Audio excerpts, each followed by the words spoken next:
अच्छा उमर साहब, केस के बारे में तो आपने हमें बता दिया। मुझे ये बताएं कि बतौर डिस्ट्रिक्ट पुलिस ऑफिसर सियालकोट शहर में ऐसे संगीन और आम नौइयत के जो वाक़यात हैं, इनकी रोकथाम के लिए आपकी क्या तरजीहात हैं? क्या आपने प्लानिंग जो है वो इख्तियार की है? बड़ा आपने फ़याज़ बड़ा दुरुस्त सवाल किया। जिस तरह कि आपको पता है कि सर्दियों की भी आमद है और पूरे ज़िले में धुंध जो है वो बहुत ज़्यादा गिरती है। आपके इल्म में होगा कि यहाँ पर मोटरवे जो है वो अक्सर दिसंबर के महीने में, जनवरी के महीने में बंद हो जाती है धुंध की वजह से। तो इस धुंध का जो है वो जो क्रिमिनल्स लोग हैं बहुत ज़्यादा फ़ायदा उठाते हैं।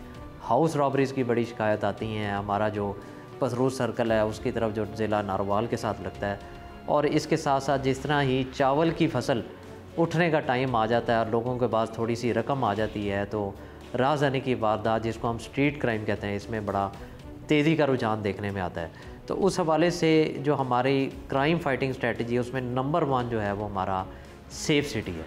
आपको पता है कि ज़िला सियालकोट में हमने टेस्ट रन बेसिस पे सेफ़ सिटी का आगाज़ कर दिया है और अभी चंद ही दिनों में हमने सेफ़ सिटी की मदद से तकरीबन 25 से के करीब डकैती और राहज़नी की वारदातों को ट्रेस कर लिया है, जिसमें आज जब हम इस वक्त बात कर रहे हैं तो इस वक्त भी एक सक्सेसफुल केस हमने ट्रेस कर लिया है, जिसमें तकरीबन 1 करोड़ के करीब ख़तीर रकम जो है वो डकैती की गई। सुबह के टाइम पर हमने उस सेफ सिटी के कैमरास की मदद लेते हुए तमाम को हमने ट्रेस कर लिया। अब अगर दूसरी पॉइंट पर आएँ तो मैं समझता हूँ कि जो हमारा रजिस्टर नंबर थाने का रजिस्टर नंबर 93 इंतहाई अहम रजिस्टर है, बड़ी अहमियत का हामिल है। इसके अंदर हमारे टीओस का इंदराज होता है जो कि रिपीट क्राइम करते रहते हैं। टीओस को टारगेट किया हुआ हमने, ताकि हमारे जो रिपीट क्रिमिनल्स हैं उनको ऊपर हम इफ़ेक्टिव क्रैक डाउन करें। इससे यकीनी तौर पर जब हम उनको बाउंड डाउन करते हैं तो इलाके में एक प्रिवेंटिव स्ट्रेटजी की हवा जो है वो फैल जाती है। तीसरे नंबर पर मैंने एसएचओ को हिदायत की है कि धुंध का सीज़न आने से पहले पहले हमने रात को ठिकरी पैरा का आगाज़ जो है वो कर देना है।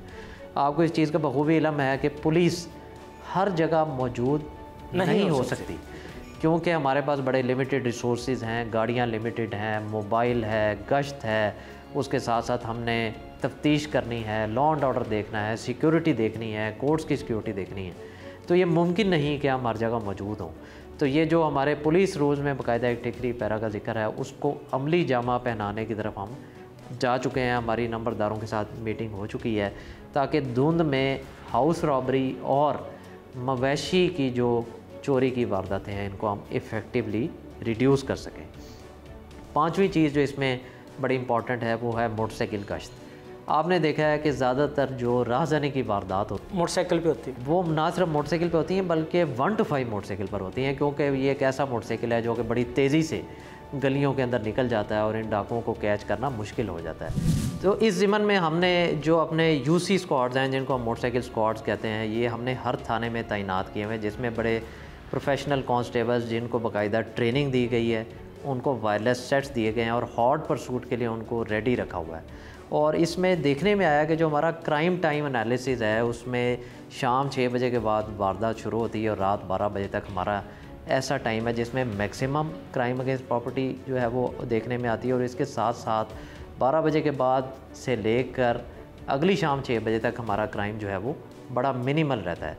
तो हमारे पास ये बड़ी छोटी सी ब्रैकेट है जिसमें हमने अपने तमाम रिसोर्सेज को पूल इन किया हुआ है ताकि हम मैक्सिमम पेट्रोलिंग करके, मैक्सिमम नफरी को आउट करके क्राइम को इफ़ेक्टिवली रिड्यूस कर सकें।